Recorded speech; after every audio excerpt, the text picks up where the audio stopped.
Sherifula tele lajɛbagaw an ka foli ni tanuni bɛ aw ye nin ye siraba kumakan daminɛnen jamukan min ka laɲini tɛ foyi ye aw ka se k'aw ka bolimafɛn boli kɛ k'a sɔrɔ an ma accident sɔrɔ laɲini ye o de ye donc an bɛ samiya kɔnɔna la samiya bolimafɛn boli ani wagati tɔw ta tɛ kelen ye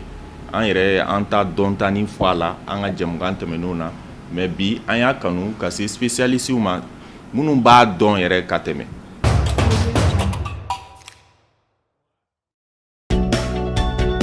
Assurance responsabilité civile ye bɛnkan sɛbɛn ye min bɛ don aw jigi kɔrɔ kasabiko siraw fɛ walasa ka donni ta ka bɔ aw kun ka kɛɲɛ ni aw ka tɔɔrɔ laseli aw mɔgɔɲɔgɔnw ma minɛko siraw fɛ walima farikolo la ka da filiw kan minnu bɛ se k'aw sɔrɔ baara ani adamadenya siraw kan aw denw aw ka baganw walima fɛn o fɛn n'o bɛ aw ka mara kɔnɔ. Assurance responsabilité civile professionnelle n'an k'o ma RC Pro o ni aw ka baara kelen-kelenna bɛɛ bɛ taa ni ɲɔgɔn ye. Bololabaarakɛlaw, diɲɛ mɔgɔbatigiw, jagokɛlaw walima kɛnyɛrɛye baarakɛla fɛn o fɛn aw bɛ se ka tiɲɛni don mɔgɔ wɛrɛw kun k'a sɔrɔ an m'a dabɔ a kama. RC Pro de ye assurance ye min bɛ don aw jigi kɔrɔ k'aw ka baara kasaraw donni ta ka bɔ aw kun. Assurance lafiya de ɲɔgɔn tɛ RC Pro la ɲɛnɛmayali la aw ye. Assurance lafiya ka sini ye hakilisigi kɔnɔ. An sera Cheikh Ba ma bi. Cheikh Ba ale mun ye auto école Tigana promoteur ye. An sera ma bi walasa a fana ka se k'an bilasira ani ka hakilina ɲumanw di ani waleya minnu kan ka kɛ walasa bolimafɛn boli ka se ka kɛ samiya kɔnɔ ka sɔrɔ ni accident ma bɔ a la. O la an sera Cheikh ma. Cheikh an b'i fo. An foli b'aw ye. I sɔnna k'i ka baaraw bila k'an ka ɲininkali jaabi an b'i fo la. Komi an bɛ samiya kɔnɔ donc est-ce que samiya kɔnɔ bolimafɛn boli ani wagati tɔw ta ye kelen ya ni danfaraw b'u cɛ an bɛ fɛ i k'i da don danfaraw la dɔɔni k'o ɲɛfɔ an ye. Da sera kuma min ma sisan vraiment a ka kan a ka ɲɛfɔ usagers ye ka da kan samiyafɛ mobili boli surtout an fɛ yan jamana in kɔnɔ a ma nɔgɔn. I b'a ye samiyɛ mana se ka ban i bɛ mobili caman ye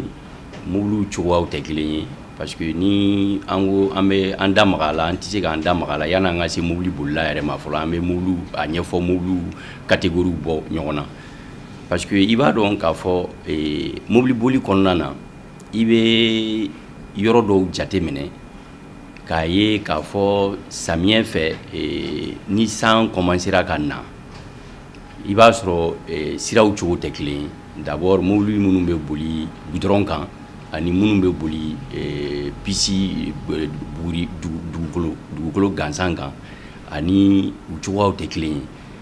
donc lakanali fanfɛla la parce que ni an ko an bɛ kuma ni lakanali fanfɛla ye kasara bɛ se ka dɔgɔya cogo min na samiyɛ mobili boli la chauffeur b'a dɔn k'a fɔ n'u bɛ permis ta fɛn caman bɛ f'u ɲɛna ka a yira u la u b'a dɔn k'a fɔ ni permis bɛ ta ɲininkali caman bɛ yen nɔ kalan caman bɛ k'u kun auto école bɛ minnu k'u kun ani permis yɛrɛ tatɔ question minnu bɛ poser u kun i bɛ taa sɔrɔ a dɔw bɛ kɛ sanji kɔrɔ donc o kɔnɔna na sira bɛ ɲigin de parce que ni ji kɛra sira kan sira bɛ ɲigin ni sira ɲiginna i b'a sɔrɔ mobili bolili kɔnɔna na pinɛ de bɛ goudron kan pinɛ de bɛ sira kan donc contact kelen min bɛ bolifɛn ni dugumana cɛ o ye pinɛ de ye donc a ka kan an bɛ bolifɛn in jate minɛ kosɛbɛ i bɛ bolifɛn min boli i k'a ye k'a dɔn k'a fɔ pinɛ ɲumanw b'a la a pinɛw ka ɲi ni n ko pinɛw ka ɲi pinɛ tɛ k'a fɔ ko a ma tiɲɛ k'a fɔ k'a ka ɲi ten dɔrɔn mais pinɛ rainure dessin minnu bɛ ɲɛgɛn minnu bɛ pinɛ na olu ye fɛnba de parce que o de b'a to ni pinɛ ka adhérence bɛ ɲa ani contact min bɛ ani dugumakolo cɛ ani goudron cɛ parce que i b'a ye k'a fɔ samiyɛ kɔnɔ i b'a ye mobili bolila caman bɛ yen nɔ n'i ye jateminɛ kɛ an ka pont yɛrɛ kan par exemple pont kuraw ni pont kɔrɔw ni sanji nana dɔrɔn i b'a ye accident bɛ caya la kojugu fo ka tɛmɛ o accident in tɛ dɔwɛrɛ ye mɔgɔw t'u ka distance de sécurité n'an b'a fɔ furancɛ min bɛ don i ni ɲɛfɛ mobili cɛ u t'o bato ka ɲa sanji kɔrɔ parce que e yɛrɛ b'a dɔn a bɛ fɔ ekɔlidenw ni mobili bolilaw ye k'a fɔ ni sanji nana ni ji kɔni kɛra goudron kan ka ban dɔrɔn i bɛ furancɛ min don i ni ɲɛfɛ mobili cɛ a yirala k'a fɔ ni san bɛ ka na i kan k'o ɲɔgɔn 2 de don i n'a cɛ donc o b'a yira k'a fɔ n'a sɔrɔ mètre 15 de bɛ don i ni ɲɛfɛ mobili cɛ ni sanji nana dɔrɔn i b'a kɛ mètre 30 ye donc mɔgɔw t'o batu o ye ko fɔlɔ ye filanan hali ni minnu b'o bato bolifɛn yɛrɛ ka ɲali kɔnɔna na bolifɛn dɔw kɛrɛnkɛrɛnnen tɛ parce que u pneus isolés don hali n'u y'a bato i b'a ye n'u ye frein minɛ dɔrɔn mobili bɛ tɛrɛndɛ a bɛ tɛrɛndɛ ka taa mobili frein minɛnen mobili bɛ fofo de fo ka taa se ɲɛfɛ mobili ma o b'a yira k'a fɔ frein ka ɲi mais adhérence tɛ pneu na parce que pneu ɲɛgɛn bannen don a bɛɛ ɲugulen don donc n'i ye mobili frein minɛ o la dɔrɔn i b'a ye a bɛ tɛrɛndɛ ka taa o bɛ se ka na ni accident ye o de b'a to sanji mana na ka ban pont kɔnɔ i b'i to boli la dɔrɔn ɲɛfɛ mobili mana bali ka ko sɔrɔ ɲɛfɛ dɔrɔn n'o balila ka jɔ i b'a ye min b'o kɔfɛ o bɛ n'o gosi min fana b'o kɔfɛ mobili bɛ u bɛ ɲɔgɔn sɔrɔ fo mobili 5 6 i b'a ye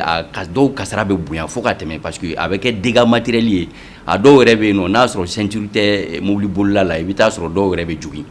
parce que a choc ni mobili bɛ vitesse la min dama tɛmɛnen don dɔɔnin dɔrɔn i b'a ye n'i taara ɲɛfɛ mobili gosi k'a kɛ cogo dɔ la dɔrɔn i bɛ jogin donc olu o ye bolifɛn fanfɛla ye min ye mobili bolila yɛrɛ chauffeur ye a bɛɛ bɛ kuncɛ o de la parce que i b'a dɔn e de b'a dɔn k'a fɔ i ka pneu ka ɲi a man ɲi i bɛ taa dɔɔnin dɔɔnin sanji mana na e de b'a jateminɛ k'i ka ye cogo jateminɛ ɲɛfɛ mobili la parce que i bɛ taa sɔrɔ dɔw yɛrɛ bɛ yen nɔ olu ta tɛ k'a fɔ pneu man ɲi ou bien frein tɛ mobili la olu ta ye u tɛ yeli yɛrɛ de kɛ ka ɲa parce que sanji nana dɔrɔn mobili kɔnɔna vitre bɛ essuie-glace man ɲi a tɛ sanji ji jɔsi ka bɔ a la ka ɲa donc u ka ye cogo tɛ ɲa u bɛ se ka taa maga fɛn dɔ la ou bien u bɛ tiɲɛni kɛ donc o n'a ɲɔgɔnna caman an ye jateminɛ kɛ samiyɛ kɔnɔna na mobili boli c'est un peu délicat parce que nin ye dugu kɔnɔna yɛrɛ dɔrɔn ye ani goudron kannaw ye n'i ye jateminɛ kɛ i bɛ taa sɔrɔ an ka tɔgɔda ninnu na goudron tɛ yen nɔ bɔgɔ de bɛ yen nɔ yɔrɔ i b'a sɔrɔ dingɛw ni nɔrɔ-nɔrɔw ni patinage sira man ɲi surtout mobili minnu bɛ taa dɔgɔdugujɔ ninnu na i b'a ye k'a fɔ olu caman bɛ yen o balawu yɛrɛ ka bon n'a tɔ bɛɛ ye parce que ni samiyɛ sera ni sanji nana ka se hakɛ dɔ la i b'a ye siraw tiɲɛnen don souvent ji bɛ caya jiwoyo bɛ bonya fo ka taa dama tɛmɛ i bɛ taa sɔrɔ dɔw bɛ yen jiwoyo quelques minutes dɔrɔn san bɛ tigɛ dɔrɔn i b'a ye ji bɛ bonya ruissellement ji bɛ yɛlɛ f'a bɛ pɔn tunu donc pɔn kɛrɛ fila min bɛ yen n'i b'a dɔn k'a fɔ ko sira bɛ camancɛ la ji bɛ yɛlɛ o bɛɛ sanfɛ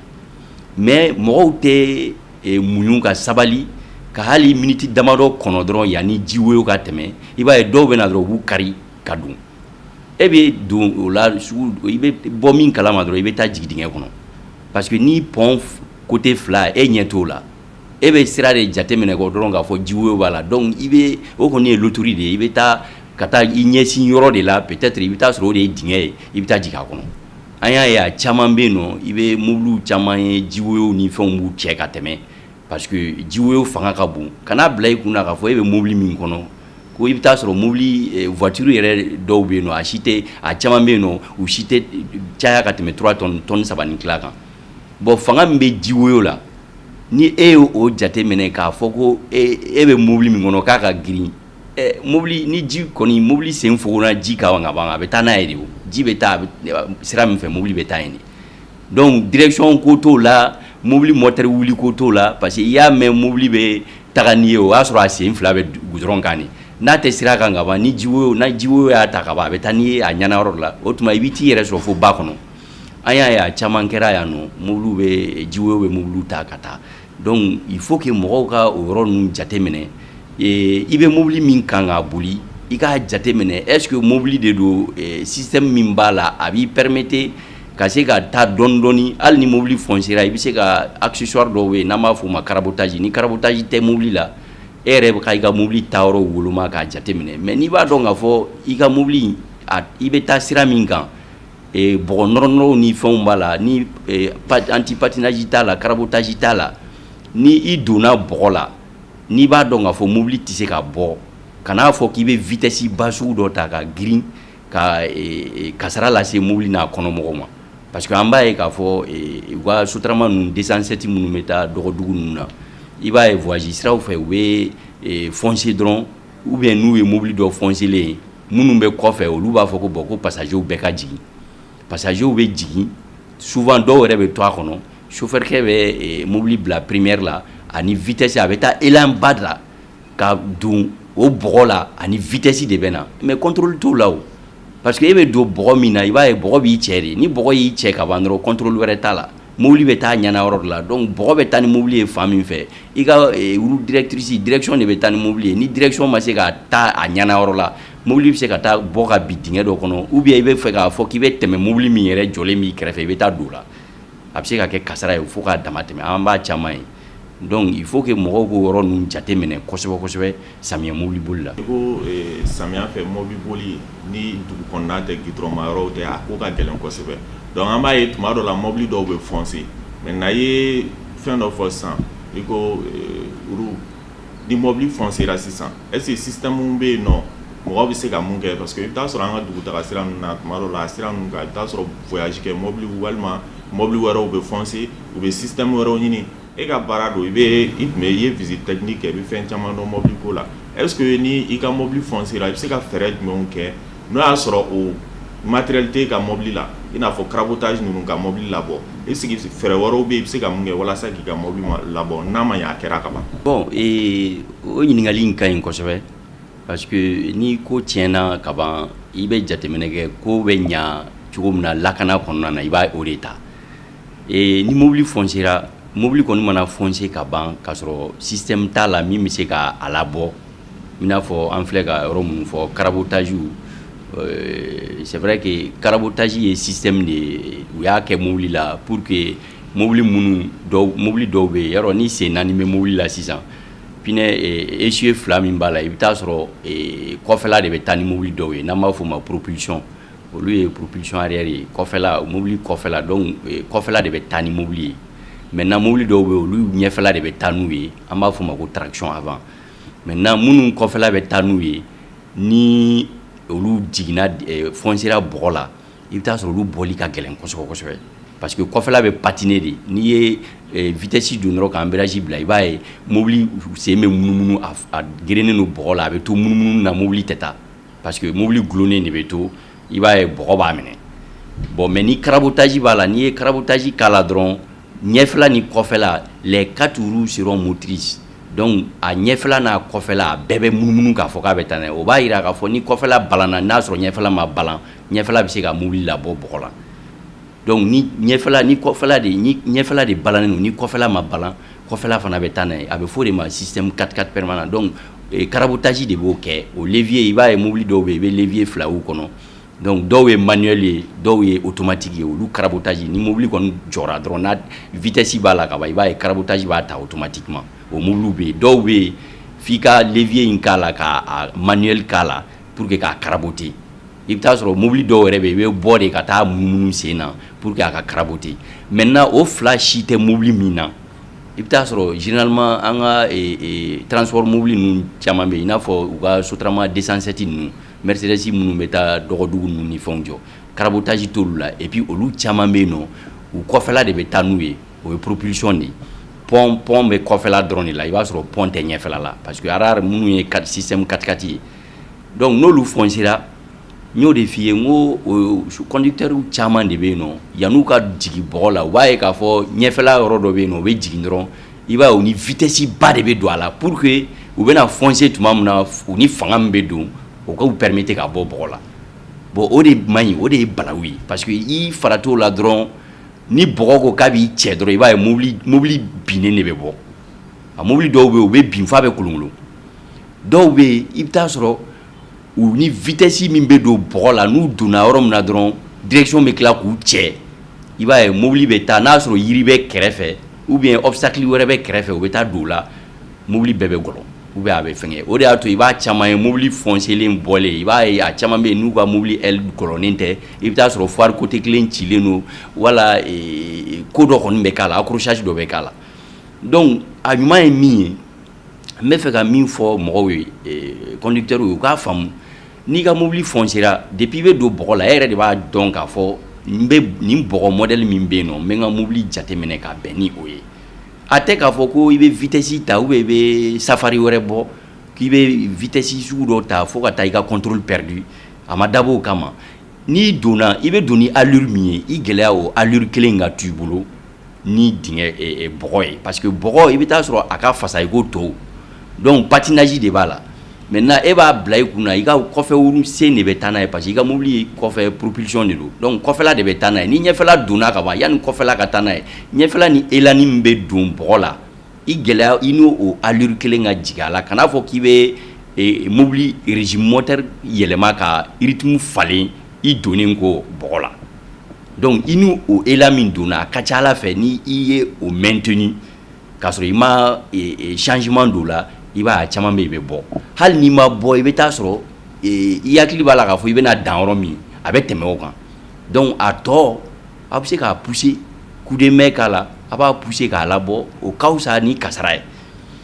maintenant n'i yɛrɛ b'a dɔn k'a fɔ bɔgɔ ka bon a fanga ka bon i ye mobili jateminɛ k'a fɔ a tɛ se cogo si la ka fɛngɛ i b'a essayer n'i se ka déviation dɔ ta ka sira falen i jɔ a ka solution wɛrɛ ɲini ou bien ni mobili wɛrɛ bɛ yen n'a bɛ se k'a tracter k'o kɛ k'a sama ka bɔ o dɔrɔn de y'a solution ye mais n bɛ min fɔ ka da o kan n bɛ segin a kan an bɛ samiyɛ min na sisan wagati bɛ na kɛ par exemple mois d'août ninnu ni fɛnw na komi o ye cɔcɔ tuma ye i bɛ taa sɔrɔ sanji bɛ na tuma dɔw la a tɛ jɔ san bɛ na fo ka taa dama tɛmɛ ji bɛ caya bon sanji ye fɛn dɔ ye ni pluviométrie bonyana ni ji fanga bonyana cogoya dɔ la i b'a ye jiwoyo yɔrɔ o yɔrɔ bɛ dingɛ yanfanw na i b'a sɔrɔ jiwoyo bɛɛ bɛ i kun ɲɛsin o yɔrɔ de la donc a ka ca Ala fɛ i bɛ to o sira min bɛ tɛmɛ n'o yɔrɔ ye i bɛ taa sɔrɔ pɔn b'a la donc ni pɔn b'a la jiwoyo fanga min bɛ na a b'a fɔ k'a bɛ yɛlɛ pɔn sanfɛ donc an ka pɔnw caman bɛ yen i bɛ taa sɔrɔ garde-fou min b'u la olu a caman bɛ yen u man jan kosɛbɛ n'i y'a jateminɛ a caman tɛ tɛmɛ 1 mètre et quelque kan dɔw yɛrɛ tɛ 1 mètre bɔ donc jiwoyo bɛ yɛlɛ o kan f'a b'a tunu n y'a fɔ cogo min na maintenant ni e ma sira jateminɛ k'a fɔ ko jiwoyo in bɛ ka jiginna yɔrɔ min na i b'a ye a kurulama de bɛ wuli e bɛ na dɔrɔn e b'a fɔ ko sira min don i t'a maîtriser kosɛbɛ e b'a fɔ ko non ko nin de don i b'a ye dɔw yɛrɛ b'a fɔ ko non taa camancɛ in na ou bien taa yan fɛ sira bɛ yan de donc ni o filan b'i la dɔrɔn Ala minɛ i k'i jɔ jiwoyo ka dɔgɔya i ka sɔrɔ ka tɛmɛ o de ɲɔgɔn tɛ sinon a ka ca Ala fɛ a caman bɛ yen nɔ hali n'a sɔrɔ i bɛnna ni sira yɔrɔ ɲuman ye i bɛ taa sɔrɔ jiwoyo in fanga bɛ cogo min na n'i ka mobili ma se ka girinya ni jiwoyo in ye a bɛ se k'a cɛ a bɛ taa an y'a ye Bafulabe yan fan ninnu fɛ Kayi mara kɔnɔna na ani dugu dɔw caman bɛ yen nɔ san dɔw la an y'a ye mobili ye jiwoyo ye mobili caman ta ka taa n'u ye ba kɔnɔnaw na donc dɔw ka nafolo caman tiɲɛna na mɔgɔ dɔw bɛ yen u tora la yɛrɛ parce que jiwoyo ni mobili taara ka u ma se ka jɔ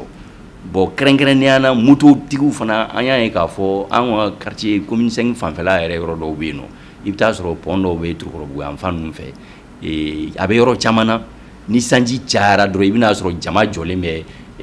jiwoyo kɔnɔna na dɔrɔn dɔw bɛ sin ka na dɔrɔn olu bɛ na dɔrɔn u b'u kari ka don a la donc vraiment n b'a ɲini mɔgɔw fɛ u k'u hakili to u yɛrɛ la o la jiwoyo min filɛ nin ye i bɛ taa sɔrɔ a dɔw bɛ yen nɔ quelques minutes seulement a mɛnenba ye minute 20 minute 30 ye n'i y'i jɔ k'a kɔnɔ dɔrɔn i b'a fɔ ko ji tun tɛ yen donc i bɛ se ka tɛmɛ i fɛrɛ la pour que i ka se ka i yɛrɛ lakana ka tɔw lakana ni aw bɛ voyage siraw de kan a y'a ye k'a fɔ aw bɛ chauffeur mun kun a bɛ ka taabolo dɔ ta taabolo min ni aw yɛrɛ ka lakana t'a kɔnɔ i n'a fɔ a bɛ ka vitesse ba sugu dɔw ta walima a bɛ ka dépassement troisième position sugu dɔw ta e yɛrɛ sigilen don i ɲɛ b'a la k'a fɔ nin tɛ tagabolo ɲuman ye a wele i k'a fɔ a ɲɛna chauffeur kɛ i bɛ ka baara mun kɛ nin man ɲi ka d'a kan mɔgɔ caman de nin b'a kun ni olu t'a dɔn jɛmukan in sababu la e y'a dɔn k'a fɔ waleya dɔ de don a man ɲi a bɛ se ka na ni accident ye chauffeur kɛ wele i k'a fɔ a ɲɛna ni a ma sɔn o ma a fɔ a ye a k'a jɔ e bɛ jigin ni mɔgɔ minnu dar'e la ka jigin aw ni bɛ lakana o fɛ ka d'a kan ka mɔgɔ ye ten a bɛ ka ko kɛ ka d'a kan a b'a la ten a bɛ se ka kɛ mɔgɔ min don a t'a dɔn a bɛ ka kɛ a t'a dɔn donc n'a y'o waleyaw ye k'a fɔ aw b'o mɔbili kɔnɔ a ye fɛɛrɛ kɛ a ka chauffeur kɛ la dɔnniya o la k'a fɔ a ɲɛna a bɛ ka nin waleya min kɛ a man ɲi a bɛ se ka na ni kasara ye donc o ye sababu ɲuman ye e ma, o ye sababu ɲuman ye mobili kɔnɔbolila tɔw ma, ka d'a kan an b'a waleyaw ye chauffeur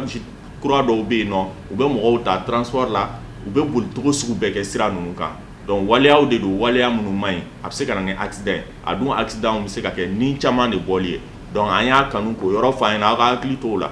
Aw kɔni y'a ye k'a fɔ an bɛ bolimafɛn min kɔnɔ a bolibaga bɛ ka waleyaw kɛ waleya minnu man ɲi e yɛrɛ ɲɛ b'a la a bɛ k'a kɛ a man ɲi. Donc a ladi n'a ma sɔn o ma a f'a ye e bɛ jigin. Est-ce que kuma b'i bolo k'a fara o kan parce que an b'a waleyaw ye wagati bɛɛ. Mɔgɔw k'a dɔn k'a fɔ mobili boli a dabɔra pour que i ka se yɔrɔ la joona. Donc samiyɛ kɔnɔna na sanji yɛrɛ kɔrɔ i bɛ taa sɔrɔ ko caman b'a la parce que n'i ye jateminɛ kɛ anw ka mobili a 100 o 100 la i bɛ taa sɔrɔ an bɛ mobili kɔrɔw de san ka na n'u ye a caman tɛ kuraw ye. Donc o kɔnɔna na mobili boli la i bɛ taa sɔrɔ mobili bolila de ɲɛ kan ka sira ye. Donc ni san nana i b'a ye mobili kɔnɔna funteni bɛ kɛ parce que mɔgɔ si tɛ sɔn n'i ka vitre ni sanji bɛ ka na i bɛ mobili vitre yɛlɛ pour que i ka se ka ji ka n'i sɔrɔ i kana ɲigin. Mais o kɔnɔna na i bɛ taa sɔrɔ funteni bonya bɛ bonya mobili kɔnɔ surtout climatisation tɛ mobili minnu kɔnɔ n'u tɛ clim t'a la i bɛ taa sɔrɔ chaleur bɛ dama tɛmɛ. Donc o funteni min bɛ kɛ mobili kɔnɔna na o bɛ kɛ sababu ye ka mobili pare-brise wɔsi bugu bɛ da la kɔnɔna na e tɛ yeli kɛ. Bon i bɛ a ye hali n'a sɔrɔ essuie-glace ka ɲi min bɛ ji jɔsi ka bɔ vitre la o bɛ kɔkan de o bɛ se ka kɔkan ji jɔsi mais kɔnɔna min ni bugu b'o la e tɛ se k'o kɛ. Mais système dɔ bɛ mobili la i bɛ taa sɔrɔ o bɛ vitre in ja de bouton dɔ bɛ mobili tila bɛɛ a b'a a bɛɛ la presque fo ni min ta tiɲɛnen don i bɛ taa sɔrɔ o ye sèche vitre ye i b'a boutonnin ye i b'a a digi n'i y'o digi dɔrɔn i b'a ye a bɛ vitre chauffer a bɛ ja. Maintenant ni min ta o yɔrɔ man ɲi i b'i gɛlɛya i k'i ka vitre lajigin pour que fiɲɛ ka don vitre k'a ja. N'i b'a dɔn o si tɛ se ka ɲa i jɔ i ka serviette dɔ ɲini i k'a susa pour que i ka yeli kɛ parce que n'i y'a mɛn chauffeur kɔni ɲɛ de don mais ne ɲɛ tɛ fɛn na e bɛ ka taa ten tɔ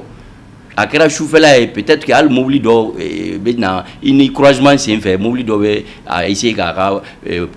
yelenw tasumaw mɛnɛ cogo dɔ la dɔrɔn i b'a ye o bɛ jɔ i ɲɛ kan dɔrɔn i bɛ sira bila wali i b'i ɲɛsin o la. Donc il faut que mɔgɔw ka o yɔrɔ ninnu faamu samiyɛla mobili boli la a ko ma nɔgɔn u k'u ka essuie-glaces fana balayer u ka u falen. Bon dɔw yɛrɛ bɛ yen nɔ i bɛ taa sɔrɔ u ka foire n'u y'u ka fɛnw k'a la i bɛ taa sɔrɔ dɔw ka projecteur n'a mɛnɛna feu de croisement bɛ kɛ komi feu de route o bɛ yɛlɛ sanfɛ wala a bɛ yɛrɛkɛ a tɛ sira ye ka ɲa. Donc samiyɛ fana mana fara o kan i b'a ye dɔ bɛ fara o kan parce que essuie-glace tɛ caman ka projecteur la pour que k'o verre jɔsi. Donc sanji min bɛ da o kan a bɛ kɛ sababu ye ka dɔ bɔ yelen yɛrɛ ka intensité la. Donc foire yelen a bɛ a jigin kosɛbɛ kosɛbɛ. Donc o bɛ kɛ sababuya ye i mago bɛ yelen min na pour que i ka se k'i ka sira ye i t'o ye. Donc n bɛ min fɔ dɔrɔn il faut que mɔgɔw ka samiyɛla mobili boli ni san bɛ ka na n'u ma ɲa k'a fɔ k'u tɛ se ka jɔ kɔni u ka taa dɔɔni dɔɔni o dɔrɔn de ɲuman don. N y'a dɔn hakili la caman faamuna ni hakilina ninnu na kun tɛ dɔwɛrɛ foyi ye aw minnu bɛ jɛmukan in lajɛ a ka se ka kɛ sababu ɲuman ye aw ma aw k'aw ka bolimafɛn boli kɛ ka sɔrɔ accident ma bɔ a la. N bɛna ɲininkali dɔ kɛ c'est un peu technique o ye ABS. Donc ABS ye système de don a bɛ mobili pneus a bɛ frein na a b'a to n'i ye frein minɛ pneu kan ka fɛn minnu kɛ a b'olu bali. Maintenant samiyɛ in kɔrɔ ni san nana ka gitɔrɔn ɲigin est-ce que ABS jɔyɔrɔ b'a la? ABS jɔyɔrɔba de bɛ i ka ɲininkali in vraiment c'est purement technique. ABS jɔyɔrɔba de bɛ samiyɛla mobili boli la parce que n y'a fɔ aw ye cogo min na n ko mobili n'i ye frein minɛ i b'a dɔn ni pneu ka ɲugun ou bien n'i bɛ gitɔrɔn kan ni gitɔrɔn ɲiginnen don n'i ye frein minɛ dɔrɔn mobili a bɛ glisser de. Donc a bɛ tɛrɛndɛli min kɛ gitɔrɔn kan o b'a yira k'a fɔ i ye frein minɛ pneu bloquera. Donc frein y'a bloqué mais mobili ma jɔ a bɛ ka fufu. Donc le système ABS n'a bɛ fɔ o ma ko système anti-blocage des roues comme son nom l'indique ABS kɔrɔ de ye. Donc a bɛ anti c'est-à-dire que ale de b'a to pour que n'i ye frein minɛ mobili sen kana bloquelen to pour que a ka tɛrɛndɛ. ABS ka rôle y'o dɔrɔn de a dabɔra o de kama. Donc système dɔ de don u y'a kɛ mobili la Allemagne de y'a inventé ka a kɛ mobili la a bɛ mobili caman na bi parce que ABS créera depuis dans les années 90 ni 91 ninnu cɛ a bɛ mobili tila caman na mais i bɛ taa sɔrɔ mobili minnu ni option b'u la i bɛ taa sɔrɔ ABS b'a caman na mais système min don a ka ɲi frein na kosɛbɛ mɔgɔw an b'a ye an ka yan mécaniciens bɛ n'i ka mobili taara garage la dɔrɔn ni a ye frein entretien fitinin 2 3 kɛ dɔrɔn dɔw b'a supprimer ka bɔ i ka frein na bon an bɛ a ɲini an ka mécaniciens fɛ u k'u gɛlɛya mobili ka système de freinage u k'u hakili t'u la kosɛbɛ kana sɔn i ka mobili frein u ka dɔ supprimer ka bɔ a la ou bien u k'a fɔ ko sen dɔ bɛ ka coupelle bɛ ka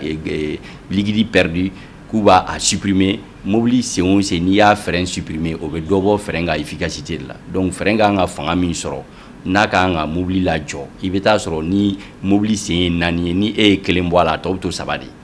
donc mobili bɛ poids min ta n'a o fanga sen 3 fanga tɛ se ka a lajɔ n'a bɛ vitesse sugu dɔ la donc i b'a ye surtout minnu dɔw bɛ yen olu b'u ka 2 bɛɛ supprimer ka tɔ to kɔfɛla 2 dɔrɔn i bɛ taa sɔrɔ ɲɛfɛla 2 si t'a la ou bien kɔfɛla 2 bɛɛ supprimer ɲɛfɛla 2 dɔrɔn de b'a minɛ o ye balawuba de ye mobili boli kɔnɔna na donc système ABS bɛ mobili minnu na i bɛ taa sɔrɔ n'a y'a sɔrɔla fɛn dɔ k'a fili e ɲɛ k'e to 60 km à l'heure la kilomètre 60 heure kelen kɔnɔ ni fɛn in balila k'a fili e ɲɛ sisan i bɛ taa sɔrɔ système ABS bɛ mobili min na n'i ye frein minɛ hali n'a a fɛn bɛ i ɲɛ ni mètre 10 de ye i bɛ se k'a jɔ ka sɔrɔ i ma maga la mais n'i ye o ɲɔgɔn kɛ mobili la ABS in tɛ min na ni a b'o boli vitesse hakɛ kelen na parce que u y'a test système ABS yɛrɛ test bɛ kɛ ni o de ye pour que i k'a dɔn k'a fɔ ko nafa b'a la c'est à dire que obstacle bɛ mobili min ɲɛ ni i bɛ furancɛ ka jɔ délai furancɛ kunkurunin kɔnɔ mobili frein mɛnɛni i bɛ jɔ mètre damadɔ kɔnɔ ni ABS tɛ mobili min na i b'a ye o bɛ tɛmɛ o kan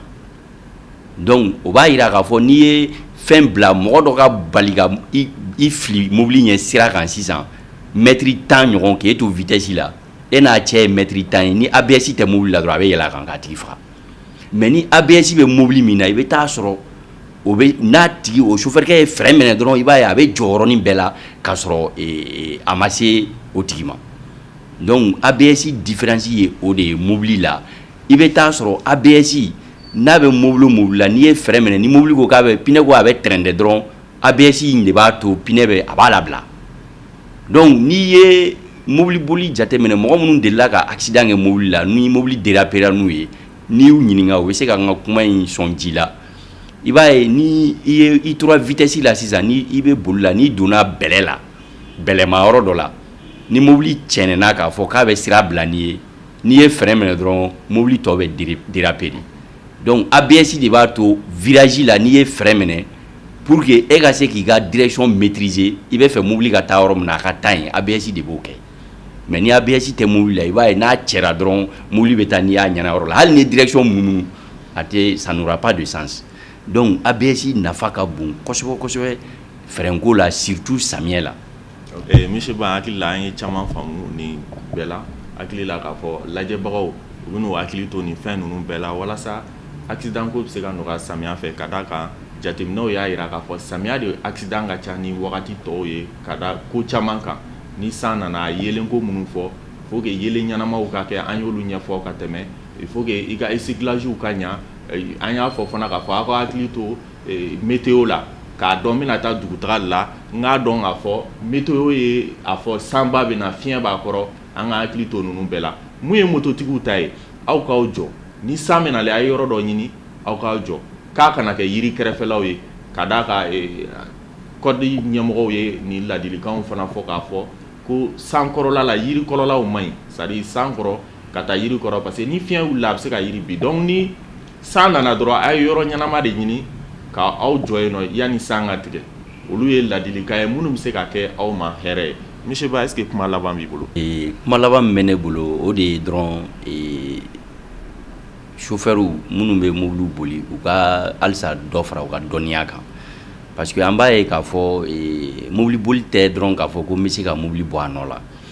mobili boli mɔgɔ min bɛ mobili boli il faut que a n'a hakiliw ka kɛ ɲɔgɔn fɛ a ka se ka a dɔn k'a fɔ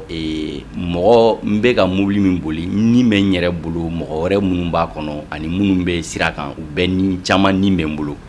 donc e bɛ se ka kɛ sababu ye ka olu bɛɛ ni lakana donc ni ko bɛ fɛn fɛn na o tɛ ko denni mɔgɔ kan ka jateminɛ k'o la donc ne bɛ min fɔ dɔrɔn mɔgɔw k'u ka vitesse respecter vitesse min fɔra k'a fɔ k'i kana tɛmɛ nin kan nin sira masina kan i gɛlɛya n'i ma jigin o duguma kana tɛmɛ o sanfɛ o ye ko fɔlɔ ye filanan o ye a y'aw ka bolifɛnw a y'aw gɛlɛya a k'aw jantu la a k'u labɛn parce que bolifɛn chauffeur ɲɛna cogo o cogo chauffeur tɛ se k'i to bolifɛn kɔnɔ k'a fɔ ko i bɛna a lajɔ k'i bɛ jigin ko k'a lajɔ de donc frein de b'a lajɔ i k'a dɔn k'a fɔ de temps en temps samiya in fana kɔnɔna na komi an ka thème bɛ samiya mobili boli de kan i ka mobili ni i bɛ don jiw la kana fɔ k'i bɛ a kɛ ni yɛrɛ yira sugu dɔ ye mobili la dɔw bɛ yen nɔ i b'a ye an ka chauffeur ka hakɛ to n y'a ye taxi bolilaw ni sotaramaw la kosɛbɛ u ni vitesse ba de bɛ don ji la biya u bɛ ji seri fan bɛɛ hali mototigi minnu b'u kɛrɛfɛ i b'a ye ji bɛ seri u bɛɛ kan dɔw tɛ u janto sennamɔgɔw ni mototigiw la o la fiyewu alors que e ni vitesse min bɛ tɛmɛ k'i b'a dépasser n'i bɛ ji seri a kan a bɛ se ka kɛ sababu ye ji in fanga bɛ se ka bɔ ka bin yɛrɛ donc i ka mobili yɛrɛ i bɛ vitesse min ta jiba kɔrɔ tan ni ji bɛ seri mobili kɔnɔna dugumanaw na accessoire dɔw de bɛ mobili jukɔrɔlaw la cardan ni wurulemanw ni a bɛɛ ye fɛn piyonmanw de ye donc biw ni gɛrɛsiw ni tulu de b'a dɔw la e bɛ boli min kɛ ji la tan ni fanga bɛ don ji la i bɛ taa sɔrɔ o ji bɛ seri ni min k'o kan a b'a bɛɛ tulu n'a gɛrɛsi bɔ a la de donc de temps en temps samiyɛ kɔnɔna na i gɛlɛya i k'i ka mobili entretien i yɛrɛ hali n'i tɛ mécanicien n'i taara i ka vidange ni entretien na jigi i k'a lajɛ ka jigin fosse kɔnɔ i k'i ka mobili jukɔrɔla lajɛ cardan minnu ni fɛn min b'a la est ce que u ka yɔrɔ minnu gereseli yɔrɔ bɛ yɔrɔ fɛn fɛn la i k'a gerese cardan fana i b'a sɔrɔ mana cache fɛngɛw de b'o la mana de kɛlen don k'a caman protéger contre l'eau et la poussière i bɛ taa sɔrɔ o yɔrɔ caman bɛ yen nɔ a bɛ fara mana ninnu faralen don dɔw ta bɔlen don a la u t'a dɔn yɛrɛ u bɛ ka boli ten tɔ donc a bɛ se ka kɛ sababu ye k'i ka cardan couragent tiɲɛ ou bien k'i ka rotule tiɲɛ i bɛ to boli la dɔrɔn o bɛ bɔ k'i to boli la dɔrɔn mobili bɛ sira bila n'i ye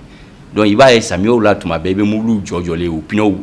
forokilen don ka b'u la sira camancɛw la taxiw ni généralement 190 ninnu ni fɛn ninnu olu ta yɛrɛ dɔw bɛ yen olu tɛ mɔgɔ i signaler i bɛ to boli la dɔrɔn mais ni chauffeur min b'a kalama i b'a ye a b'i signaler parce que i b'a dɔn i ka direction yɛrɛ cogoya la ani mobili ka stabilité la k'a dɔn k'a fɔ mobili in rotule bɛ cogo min na a sera tiɲɛni ye i b'a i jɔ k'a changer yan'a ka bɔ k'i to boli la n bɛ se k'o de fɔ mɔgɔw ye. an bɛ monsieur Ba fo ka d'a kan ni hakilina ɲuman ninnu kan ani ladilikan ninnu kan minnu bɛ se ka kɛ sababu ɲuman ye aw bɛɛ lajɛlen bolimafɛn bolilaw ma a ye yɔrɔ dɔ fɔ ne bɛ fɛ ka yɔrɔ in